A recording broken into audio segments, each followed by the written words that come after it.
Welcome everyone. My name is Jayashree Rajashriram. I'm really excited to welcome you all to this orientation session for our upcoming 7-day accelerated coaching program. I'm going to focus totally on acing your social science paper because I feel that many of the students at different points of time have come up to me and either have expressed their them not being able to relate to the fact as to how social science can help them score more and why is it important. Now the why part, let me not delve too much into it because we have already finished and because I'm addressing this to students who are currently going to write their board exam. We have already finished 1 year of academic year, and at this point telling you why social science is going to be relevant to you is not going to meet the end goal. So let me go ahead and tell you as to how you can ensure that you score, how can we plan our next 7 days in such a manner so that we can ensure that you score really great marks in social science. I've had, let me just give you a small brief about myself also. I've been a life coach, educator and a banker, and I'm passionate about enabling students. My field of specialization in studies is commerce and social science. I've had sufficient experience in teaching students, for training them for board exams and ensuring good results also for the board exams point of view. On the other hand, I also feel proud of the fact that I have imbibed the spirit or the sense of love for learning of social science and commerce subjects. Let me just take you through the process of how we are going to do this. Initially, I wanted to go through with you the syllabus of class 10 syllabus that we have in hand, prescribed by CBSE. So you have India and contemporary world, which is your history, contemporary India, which is your geography, democratic politics, which is your DP or civics as you would say, and understanding economic development is your economics. All these have been given 20 marks each, and the weightage is very clear. You get 20 marks each in every section, and your total marks for the board exam for which you would be writing is for 80 marks. The other 20 marks would be for internal. Again, that specification has been very clearly told by CBSE, and that would be taken up by your respective schools. That you needn't worry about. I mean, the whole year you have worked for it, right? So you needn't worry about specifically at this moment. Right now we are more concerned about getting that 80 of the external theory paper that you will be writing in the next 10 days. If you look at your question paper design as prescribed by CBSE itself, they have divided it very beautifully into 4 parts. So the remembering and understanding part is where it will be direct questions and it will be recalling facts, terms, basic concepts and answers. You would also need to demonstrate what is your understanding of what you have read the whole year. You will have to deliver that understanding. The questions will also be phrased in that manner. So இதுக்கு வந்து உங்களுக்கு மொத்தமா 80 மார்க்ல 28 mark questions வந்து இந்த மாதிரி தான் இருக்கும். So it will be direct questions and the weightage of this is 35%. Application oriented questions வந்து basically it can be comprehension or showing you the picture and asking you to find out, or it can be applying what you have learnt, which வந்து they might ask you questions based on that. The idea is to test your knowledge on how you are able to apply whatever knowledge you have read the whole year with respect to social science and answer those questions. இது பாத்தீங்கன்னா 15 மார்க்ஸ்க்கு இருக்கு. It's for 15 marks and the weightage வந்து 18.75 approximately. The last part, the third part is actually breaking down the information into parts, how you are able to take out the relevant information and give out the answers. So these are not your direct answers, this is answers based on what you have read. So the questions will be framed in that manner. இதில் வந்து உங்களோட view points, உங்களோட what do you think, so இந்த மாதிரி questions எல்லாம் வரும். இது வந்து weightage total marks out of 80 is 32 marks. So weightage is almost 40%. Math skill வந்து is 5 that you already know, which is comes to 6.25. இது டோட்டலாக தான் உங்களோட வெயிட்டேஜ் வந்து 100% வருது for 80 marks. The reason why I'm spending time to explain this is you need to understand what kind of questions will come. So CBSE has got a very beautiful way of bringing out student or capabilities. Even direct questions are asked, adoda weightage on the 35, that will help you just pass. Adukku mela, if you want to really start scoring, then you need to understand the information that you have read and deliver it in your own words. Trust me, mugging up is not going to help you in this matter. Let me also tell you what we are going to do this 7-day accelerated program. In the 7-day accelerated program, I am going to provide you with a comprehensive understanding of all the 4 parts of social science. So, history, geography, democratic politics and economics. We are going to see how this can be given to you in a nutshell. I'm also trying, I'll also be guiding you on how to prepare for the exams effectively, how to plan for it, how to get what kind of notes can you study at the last moment, and how can you go over the old question paper, how can you gain more experience by going through the old question paper. Through the 7-day program, we will also be going through numerous amount of previous CBSE question papers and other model question papers provided by Kendriya Vidyalaya and other whichever model test papers we are able to get our hands on.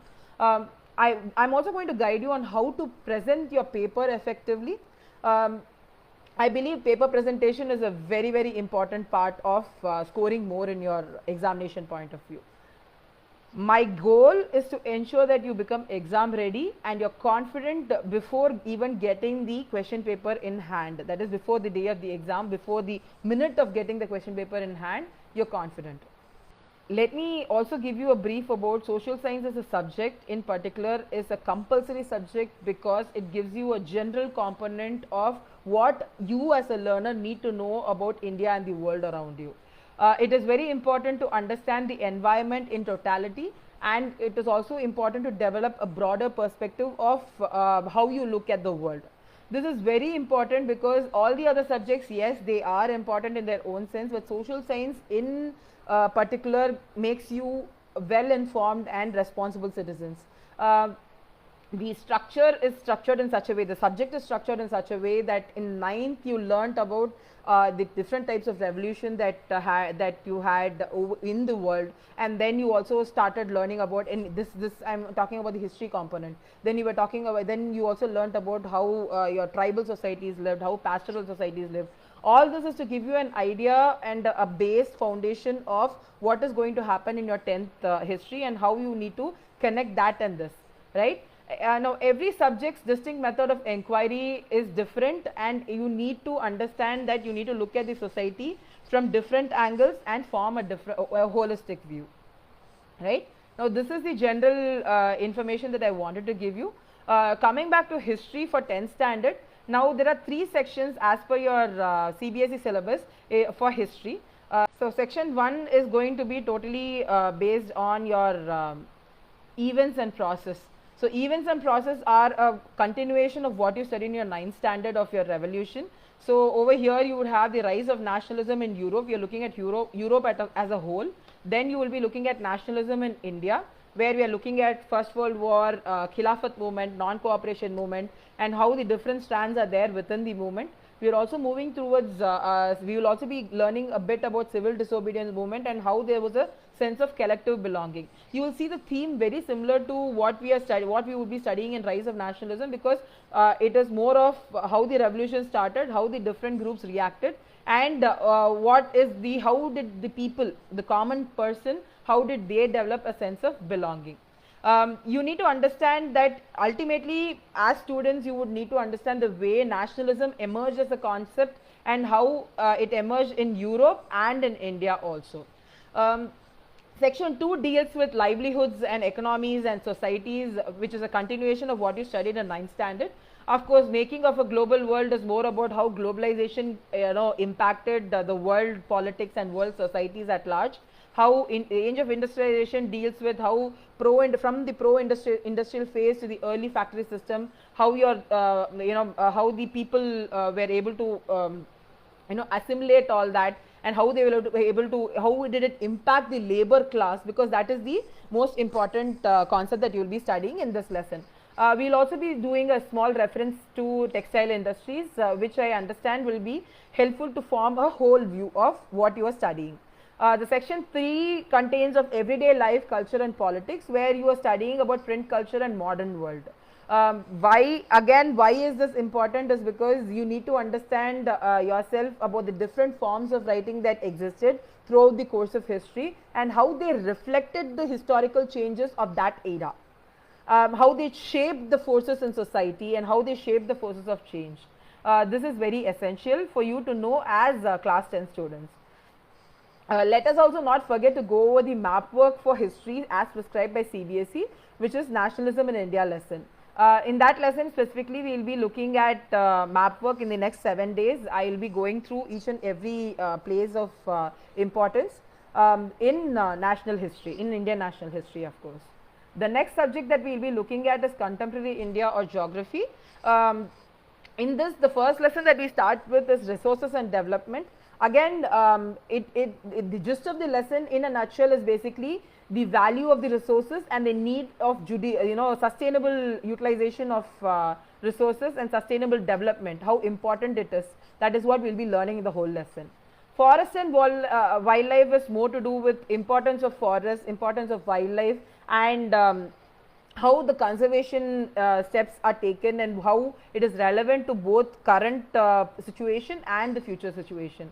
Water scarcity, water resources is the next lesson is more to do about importance of water and how again the whole theme, if you see the first 3 lessons, is more to do with sustainable development goals. It's aligned with the UN goals. I mean, that's how the whole syllabus is framed. So the reason I'm giving you a bird's an overall view is because in the next 7 days we will be going through in a detailed manner so that you will be able to understand the lesson much better. This will help you in your examination point of view as to how to write the answers for particular questions asked.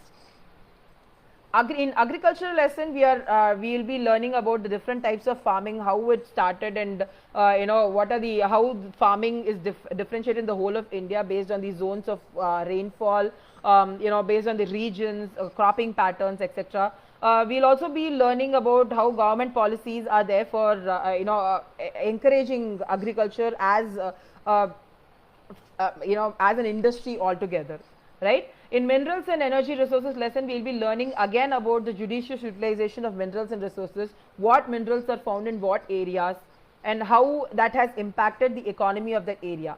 Manufacturing industry and minerals and resources lesson, as I tell to all my students, are very much interconnected, because if you look at the map work and if you look at the areas also, usually in the place where you get the minerals, you will find those manufacturing, the corresponding manufacturing industries also. So when you study this lesson together, that is simultaneously, you will be able to get a more clearer picture, and you won't need to mug up information. I mean, that is my main goal. I mean, what is the point of mugging up if you have starting trouble? You are not going to reproduce anything on the paper as well, right?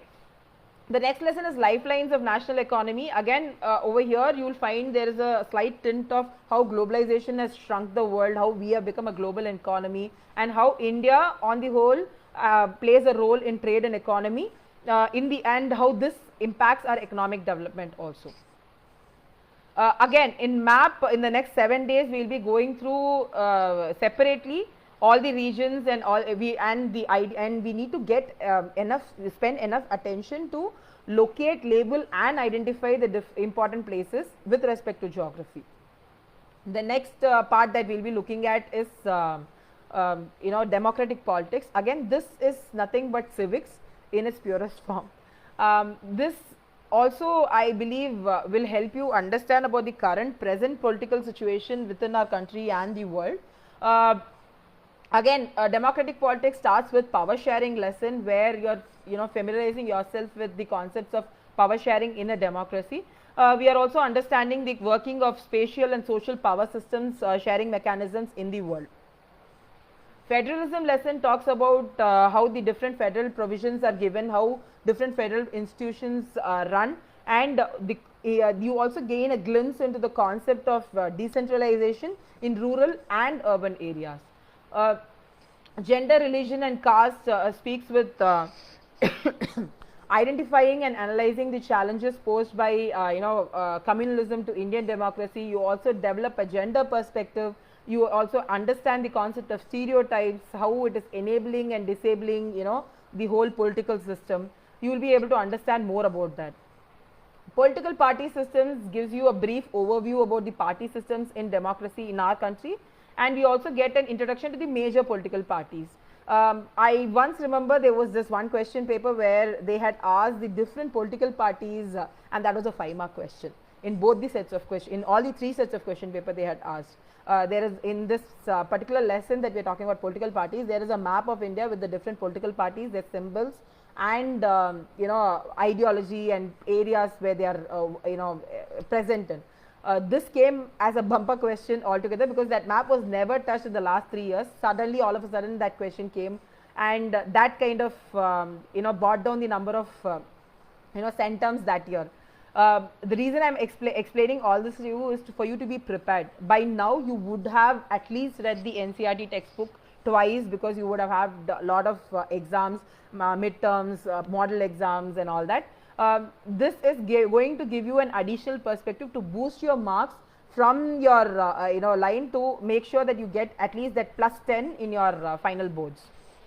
Outcomes of democracy lesson, continuing with democratic politics, deals with how the functioning of democracy happens, and how you are basically comparing that with the alternative governments. You would also be equipped to understand the source of strengths and weaknesses within the Indian democratic system itself. Now, this is all about democratic politics. The next section that we are talking about is understanding economic development. Now, this is nothing but economics in its purest form.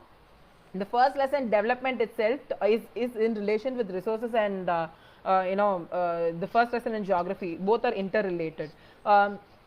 So it gives you the concept of macroeconomics. Again, please don't get jumbled in all these jargons. Macroeconomics, microeconomics are all words that you will study in case you students are going to take up economics and commerce in your 11th and 12th. It will go ahead, and you will be able to see that there.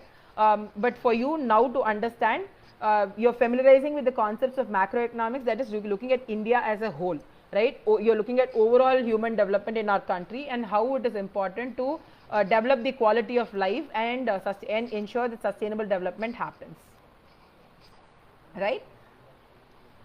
Now, sectors of Indian economy, if you look at it, we are comparing all the 3 sectors, which is your manufacture, there is primary, secondary and tertiary sector. We are also identifying the major employment generating sectors, and we are also seeing how they are moving, how the people employed in these 3 different sectors are moving, increasing and decreasing based on the situation around, right?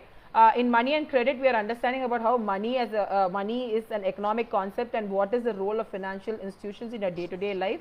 In globalization, we are looking at how the global economic phenomena works, and how it is relatable to what happens in India. Now, the consumer rights lesson in this economics portion is left for project work, which I am sure you would have completed and you would have submitted also by now. So this was the brief that I wanted to share with you all as to what we will be doing in the next 7 days. Now, what are the strategies that I will be using? I will be basically revisiting the lessons. I will be helping you understand the important concepts. Any doubts as such, if you can DM me, we can go ahead and look at it. Also, we will be going through the old question papers. We will be concentrating on map work. In general, this is what we will be doing. Just to enroll, I'll be sharing my the link for enrolling in the message. Please do feel free to click in the comment section. I have sent the link. Please do feel free to click on it and get in touch with us. Thank you so much for listening very patiently to the whole event. And in case you do need, I would definitely want to thank Geeta Corporation Trichy for sponsoring this event orientation program. This 7-day accelerated program is done both offline and online to interested people on a different platform altogether for online. So do let us know and do get in touch with us. Thank you very much, and you have been a great audience. Yeah. Bye-bye. Have a great day.